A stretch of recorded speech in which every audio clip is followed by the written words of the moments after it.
Hello, everyone. Welcome to the last panel of our symposium, which features a conversation with two faculty members in the History of Art and Visual Culture Department, Professor Eve Chavez and Professor Kailani Polzak. Thank you so much for being here today. I am Maggie Wander. I am the managing editor for Refract, an open access visual studies journal. And my fellow moderator for this panel is Leslie Lodwick, who is the assistant managing editor for Refract. And I just want to begin by asking both professors to introduce yourselves. So Professor Chavez, could you introduce yourself and your research? Sure. Thank you for inviting us to be here. And as Maggie noted, I'm Professor Eve Chavez, and I have a PhD from UCLA, where I studied art history. And my research really focuses on issues of indigeneity in North America, mainly in the United States, but I try to push against the borders. So, looking at how Indigenous people have responded historically to colonization and looking at a historical context, but also the contemporary. So, my current research looks at the California missions and Indigenous agency in those places. So, that's my current project, and I, as a California Indian scholar, am very invested in the history of California and how our visual culture has changed in response to environmental threats and colonial impact. Thank you. And Professor Polzak? Hello. So as Maggie mentioned, and first I'd like to thank Maggie and Leslie for having Eve and I in conversation. It's a pleasure to be here with you all. But as Maggie mentioned, I'm Kailani Polzak. I am an assistant professor in the History of Art and Visual Culture department here at UCSC. And my research focuses on European visual culture in the 18th and 19th centuries. And within that, I focus on histories of science, aesthetic philosophy, race, colonialism, and intercultural contact in Oceania. My current book project is looking at the graphic and printed works created in relation to the so-called voyages of discovery that were conducted by Britain, France, and Russia in Aotearoa, New Zealand, Australia, and Hawaii. And I do that to trace the ways in which the pictures that were created on those voyages were marshaled in constructions of race by natural philosophers in Europe. So I am someone who is descended from settlers from the Philippines who traveled to Hawaii in the end of the 19th century. And so thinking about the ways that even my own sort of racial makeup has been constructed over time by these colonial histories has been really important. My undergraduate training was in this department.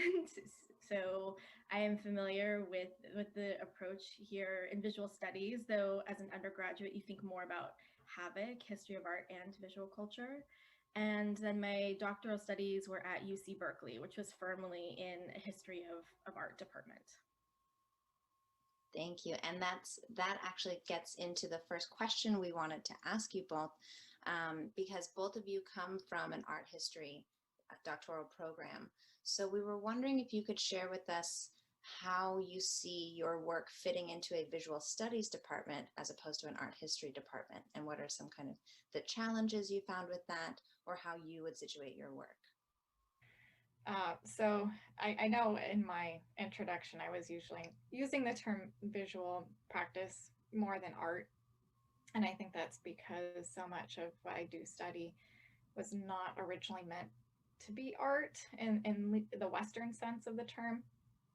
So for me, as a scholar in this department, History of Art and Visual Culture, I'm using both. I have the training in art history, and I use the term art to describe certain practices.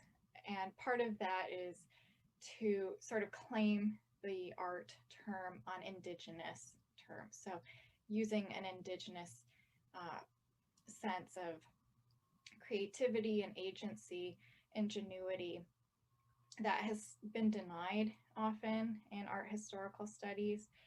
So part of it is dignifying the accommodations that Native people made, mainly in a colonial context, to produce art that was perhaps for a religious purpose in the context of the missions, but they also borrowed from their own practices that were rooted in indigenous materiality and items like baskets and sculpture that maybe were meant more for everyday purposes or indigenous religious practice were not something meant to be put on display in a museum.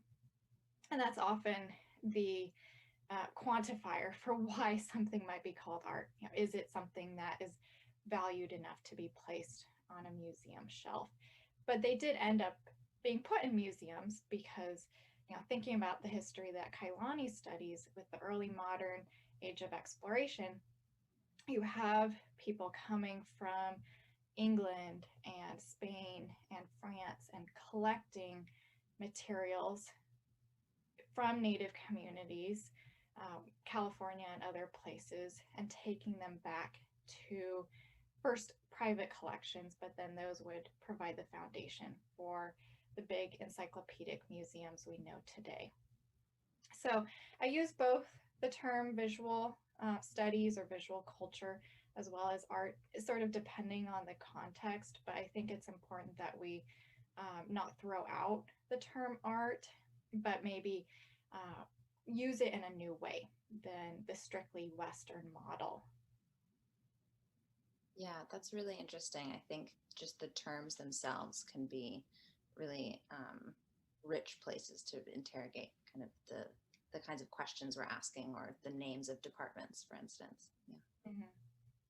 Yeah, so I'm a relative newcomer as a professor to this department, but a lot of what Eve has just described is part of why it's very exciting for me and energizing for me to be here, because I work on almost the flip side of what Eve is describing. I work on people, and Eve mentioned this, right, who are traveling from Europe to other places. And though I work, primarily in the Pacific, there are many histories that actually connect the fields that Eve and I work on. They're traveling outside of Europe. They're collecting belongings of indigenous communities.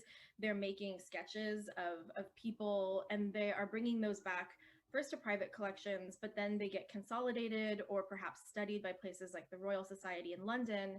And so there are ways in which the visual culture of indigenous communities is being put alongside natural history sketches, maps, nautical charts, and this is being consolidated into knowledge about other places and also other people, and a lot of natural philosophers are trying to map those onto each other to say, here's the geographical location of the American continent, and therefore, because of its location and its climate and the types of material culture, and they wouldn't classify it as art at that time, that these people produce, they are not ascending to the level of culture that we think Europeans ascend to. So a lot of the art visual culture divide that Eve is speaking to is formulated in the period that I work on. Aesthetic philosophy is really formalized in the middle and later part of the 18th century. And it's striking how often, when I'm looking at archival documents related to my research, how frequently the conversation turns to whether there's an artfulness to what indigenous people are making. And so that artfulness has to do with the ability to perceive sensuously in an appropriate way and in a cultivated way. And also it has to do with generally the European viewer's own sense of whether the thing they're looking at pleases them. So when I am thinking about art history versus visual culture, I'm thinking that this was a divide that was being formulated in the period that I look at, and that it has the effects that Eve describes, that some cultures are seen as capable of making art, and others are making, curiosities, for example. Artificial curiosities is a term frequently used in the period. And so it means a lot to be in a department with someone like Eve and our colleagues who have thought very carefully about what it means to be the history of art and visual culture, because I think there are many visual studies, visual culture studies, visual culture departments or scholars who might have a more sort of abstracted theoretical view of what visual culture and visual studies means. And one of the things that has been true of this department, maybe since before it really became in vogue, was to think about the ways in which art wasn't a salient term for many makers, though their works are complex and show forms of invention and creativity. So there's that component of why I am excited to be situated in a visual studies department. And then there's also the fact that the pictures I work on are only in conversation with high art in a very limited sense. So I'm looking at, often drawings of people, but they are made by artists who might not have ever been trained in a fine arts tradition. They might have learned how to draw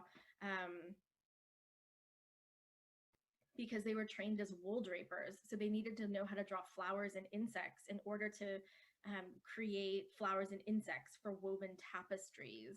And then they are in the Pacific, and for various reasons, they're being asked to draft the profile of coastlines and also of Indigenous people. And so they might be reading some treatises by artists who have names that are recognizable to art history, but that's not the primary way they're learning to draw. So I like the political awareness of thinking about visual culture and visual studies versus art history, but also practically in my own work, it's a term that only seldom applies. Nonetheless, like Eve, I still use the term. I introduce myself often as an art historian, because that is my training, and because I think there are a lot of skills within art history that are very meaningful to me, in particular visual analysis. So much of my work depends on an attentive form of looking. So I think that is a useful skill that has long been taken more seriously within the discipline of art history than some of the other disciplines that are interested in visual culture. And I wouldn't be ready to completely throw that out. And I will say that there are art historians who are also doing things that we might even call visual studies, even if they're operating under the banner of an art history. So I'm reluctant to dispense with it altogether because it's provided so much utility for me, and it's opened up so many ways of thinking. But nonetheless, materially and more in terms of my intellectual convictions, I have some concerns about the parameters of the field. Thank you very much, Professor Polzak and Professor Chavez. And I just want to echo Maggie briefly and thank you both very much for joining our panel today. My next question has probably will have a fair bit of overlap with the first question regarding this kind of distinction between art history and visual studies. But I also wanted to bring up something specifically about the sort of contemporary nature of visual studies. As a field, it's relatively new and it's still emerging. And it sort of tends to draw folks in who study contemporary art and issues, which provides both challenges and opportunities. And both of you sort of touched on this a little bit, but I wonder if you might elaborate on what you consider to be the foundations of a visual studies approach. Additionally, how might it differ from art history, especially considering your own graduate training?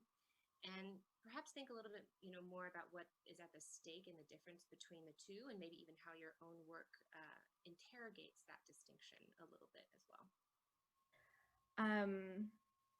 You point at the beginning of that question, Leslie, to the question of contemporaneity versus perhaps more historical ways of looking and making. And I think that could be one of the places where a very facile, and that's my nice way of saying lazy, distinction could be drawn between visual studies and art history, right? That visual studies can attend to the plethora of ways that we look now, and art history is attuned to institutionalized ways of looking of the past.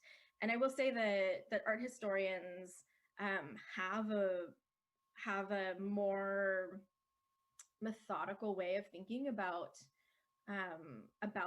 the institutionalized ways of looking within, say, an academic and avant-garde tradition, that we do identify with with the visual arts of, say, particularly, the the 17th centuries forward, I would say, where we're seeing more formalized notions of what different genres of art are and the ways that art looks forward and back at the same time. And so for me, one of the things that's useful when I'm thinking about visual studies and visual culture studies is a broader sense of visuality. So the culturalized ways of looking, or the culturalized ways of making things visible. And this has been articulated by a number of scholars within the field. I think a particularly familiar one might be Nicholas Mirtsov's Introduction to the Visual Culture Reader.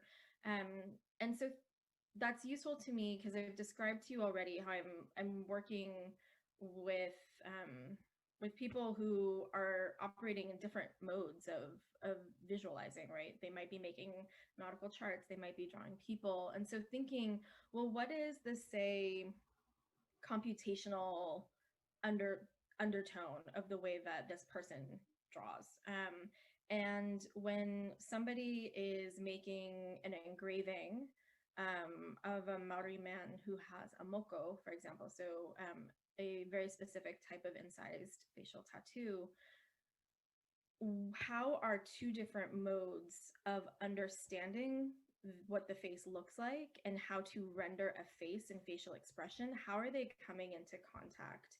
And how are the conventions that are inherent to both, how are they perhaps overlapping in some places and maybe even creating some sort of static or interference in others? And to me, that is one of the kind of fundamental gains of a visual studies approach, is thinking about visualities in the plural. And a challenge could be, how do we speak for the group who belongs to this visuality, or is it even our own construction to say this is an 18th century British visuality, this is an 18th century Maori visuality? I think we are pretty aware that yes, to a certain extent, that is our construction, but it provides a useful set of vocabulary terms, thinking about sort of cultural interfaces. And so I'm aware that many of those terms I'm using have a particular contemporary valence, but nonetheless,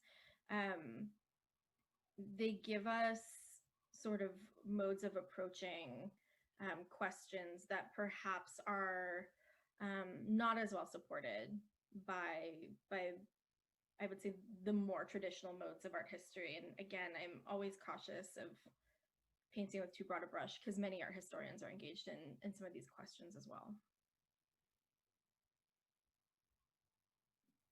I think Kailani touched on some of my thinking in terms of this contemporary question that you raised.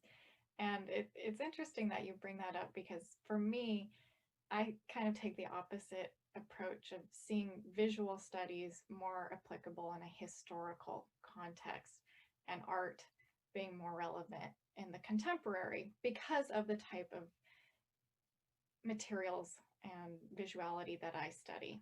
So again, thinking about Indigenous practice, where you have things, and I hate to use even the word things, but items like baskets, again, that I was saying, or even architecture that didn't fit into the art category when Europeans arrived in the Americas, and how using a visual approach to describing this practice kind of opens it up to a more interdisciplinary discussion about the materiality, what choices were being made, and not limiting it to the art emphasis that can be more focused on the market or value, because I think that is sometimes what we think of in terms of art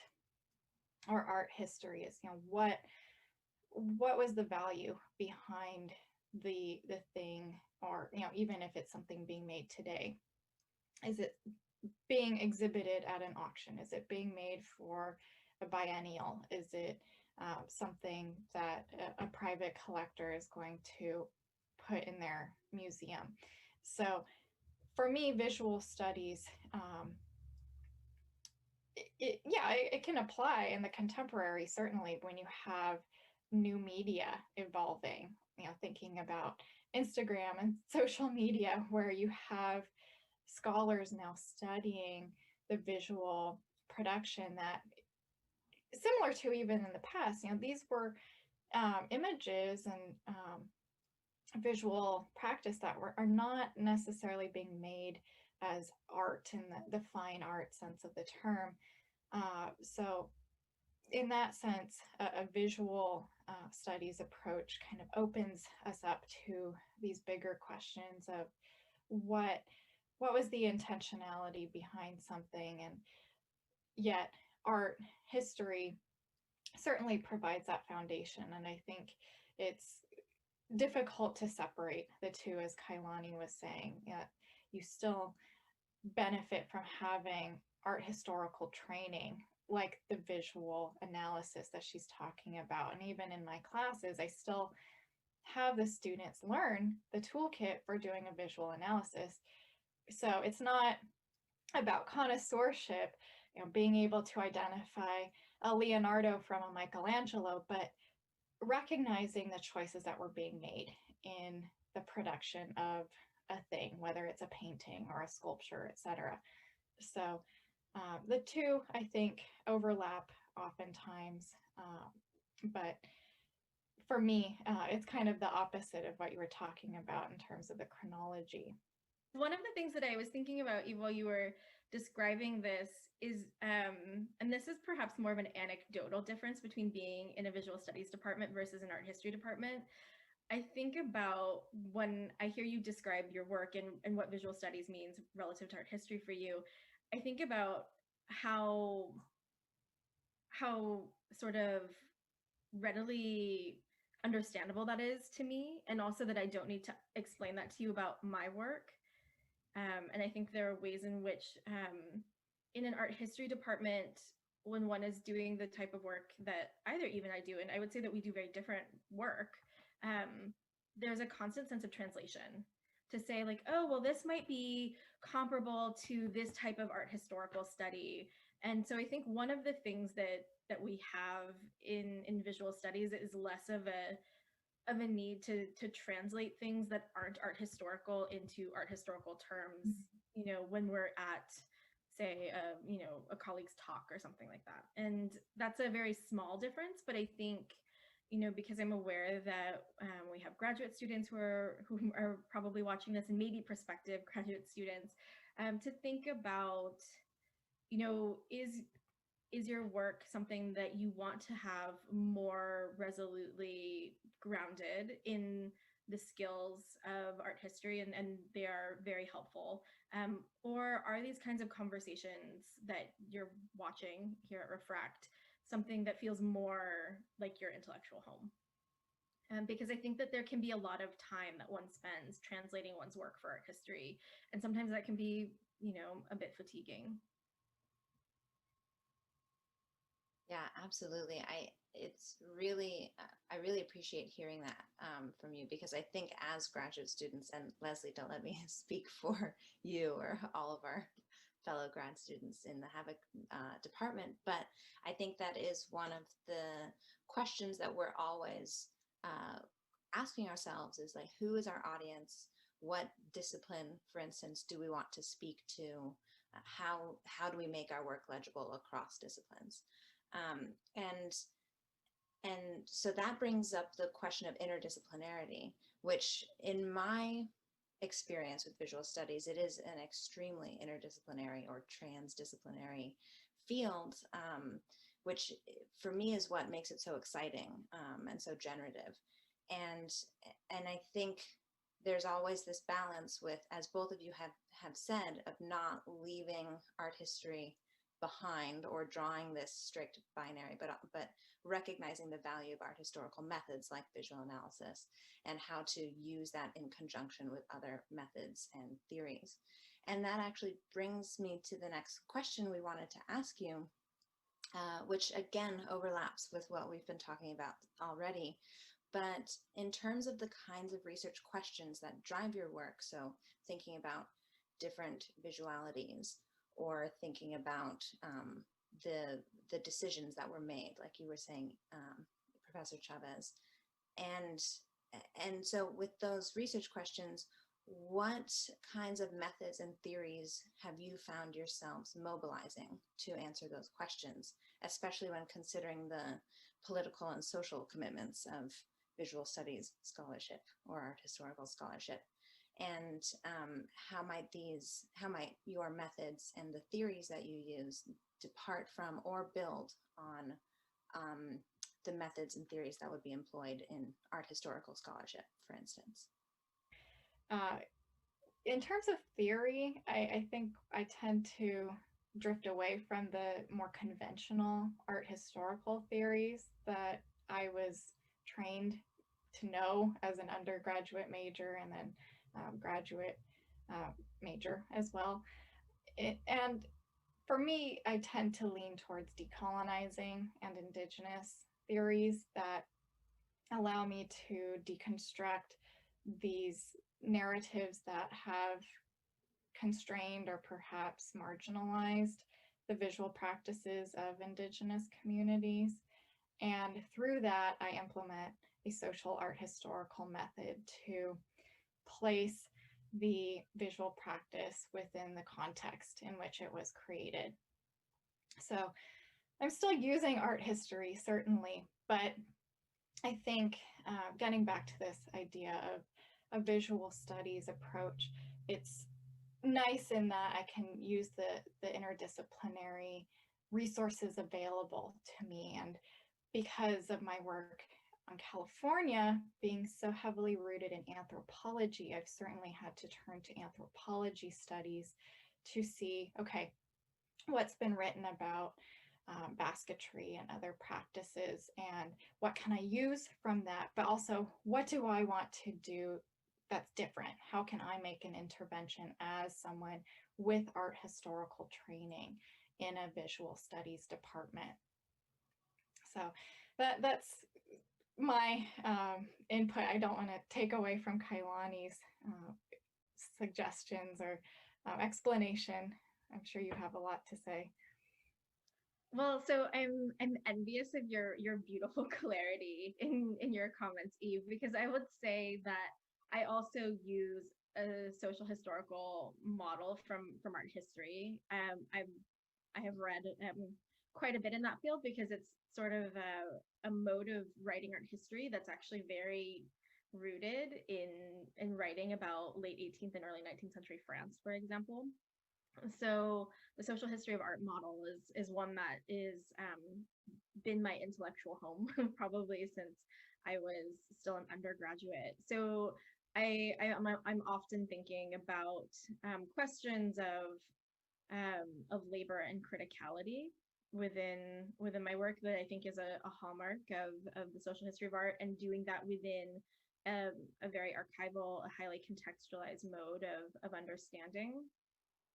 And I think that there's a bit of, say, reception theory within my work, and reception theory has had its own heyday within art history, but we also know that it came out of literary studies. So art history itself is quite interdisciplinary in the models that it sort of picks up and puts down in its toolkit. And beyond that, I would say, a common thread in my work is thinking about the construction of difference, whether cultural or physical, and the impacts of those constructions. And so that means that while I have a temporal and geographical focus within my work, that increasingly I am finding myself learning from folks who are writing in say Native American and Indigenous studies, Pacific studies broadly, and Hawaiian studies more specifically. So thinking about where we locate our archives. And there have been a number of scholars who have also written about this in other contexts, right? I think we're in a moment where many folks are reading, say, Saidiya Hartman's work, and thinking about, say, critical fabulation and the ways we can recuperate histories that have been overlooked in the Atlantic world because they don't belong to what is recognizably a European archive. So I'm looking at different models of how we speak to the gaps of knowledge if we just rely on European methodologies and European archives. I'm still formulating for myself what feels like a robust and responsible way of doing that within my own work. So this is an ongoing learning process for me. But a big thing has been to question what I regard as a source and thinking about even chronology, the way that, you know, if something is published in a 19th century newspaper, it might still have bearings on an 18th century interaction with Captain Cook because of the ways in which history might be preserved in Malay or oral traditions that weren't written down until they were published in newspapers. So it troubles my previous dogmatic observation of chronology, and that's part and parcel of me thinking more concertedly about how I work with archives. Thank you both very much. I'd like to move to the question of pedagogy in the field briefly for my last question here. If you were to teach a graduate level course that introduces this concept of visual studies that we've been parceling out over the span of our conversation, what might you include in the syllabus? What are some of these, you know, potentially canonical works that you think are critical for defining a visual studies approach for graduate students in the field? I have thought about this question, I promise, and yet I don't have a solid answer. I'm wary of creating a list of canonical works for visual studies. And so I guess the question would be, if I wanted to teach a course that was, you know, the disciplinary formations of visual studies, say from the 90s onward, or the precursors to visual studies, I myself, again, because I work on the 18th century, I somehow see so many things starting there. But I don't know that I actually think that that's correct, or even what would be most interesting to me or my graduate students. I was really struck by our colleague, Stacy Kamahiro, when I was talking to her last quarter. She was teaching a course, a seminar on borderlands, and she was talking about how, you know, she was battling within herself between, does she give everyone the standard texts that are seen as formative to understanding borderlands, and also she's thinking about the idea of creolization as well. Does she give everyone the standard texts, or does she give them case studies that she thinks will be relevant to their own interests and research, and then they can explicate as a group the theoretical underpinnings of the texts they're reading as they need them? And I find that model really compelling. I think that the one-size-fits-all model feels a little reminiscent of 18th century universalism to me, which my work is inherently skeptical of. And so I don't suggest at all that faculty need to spend all their time sort of painstakingly researching the potential fields of their introductory grad students, because that's actually not useful for anyone. But I think that this is my long way of saying I don't have an answer to your question, basically, because I think one should be actually thinking critically and reflexively about what one is reading at the moment, what one is charged by at that moment. I was thinking also, when I was describing my methods, I forgot to mention that there's a whole thread of, like, say, science and technology studies in my work, and actor network theory has been a major influence on the way I think about the production of knowledge. And yet I wouldn't necessarily say that I would want everyone to sit around spending a quarter reading Latour. I think if it's relevant, it's relevant. So I'm gonna pass it to Eve to answer.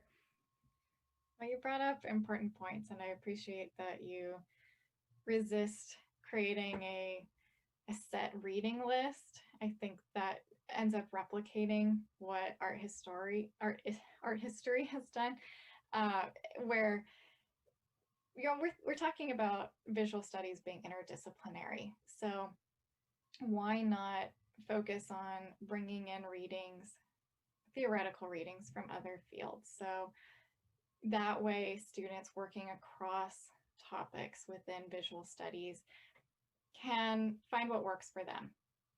if they haven't arrived at that set of theories that they will use in a dissertation. So maybe it's the subaltern, or like I was saying earlier, decolonizing studies. So, maybe you have a Homi Bhabha reading in there, or Tuck and Yang on, decolonization is not a metaphor, because these are types of readings that certainly play a role in Indigenous studies, but could be applied in other contexts.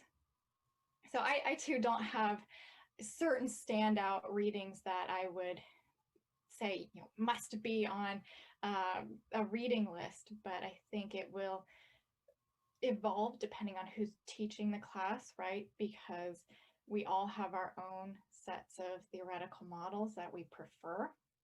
But if you can draw from different disciplines, and including art history, to allow students, scholars, to decide for themselves what works best. Because I remember learning in undergrad about post-colonial theory and thinking, well, this still is not applicable to what I do, but it seemed like the closest art historical theory to what I would do. So I think by the time someone reaches graduate school, they should be able to think more broadly beyond the more limited set of theories that we're often taught about in texts, thinking about like the art history method textbooks that are being produced, which have their own value but can be a bit limiting.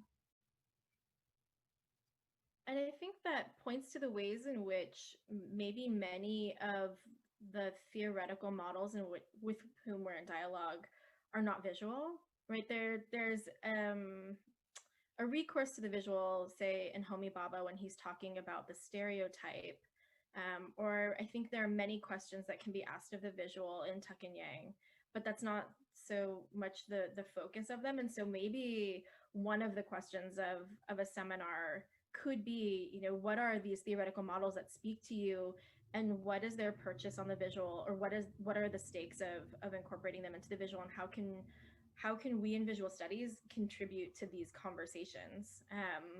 And I think that encourages students to be conscious of how outward facing our work can be. I know many of our graduate students might have a desire to pursue a career, say, in curatorial work rather than becoming professors. And I think there's a lot in curatorial work that's about the public-facing aspect of communication. And so I think thinking beyond what's written directly in a visual field is really important. So basically to say, Eva's right. Yeah, I really appreciate your both pushing back on this very question, because I think part of what's at stake at the question is, should there be a canon in visual studies for graduate students, or should we be pushing back on that and be doing something else? So but I want to thank you both so much, Professor Polzak and Professor Chavez, for joining us today. It's been incredibly inspiring to speak with you both, and we are very, very fortunate to have you in our History of Art and Visual Culture department here at UC Santa Cruz. And we're really excited to keep thinking with you about some of these ideas. And we thank you very much for taking the time to talk with us.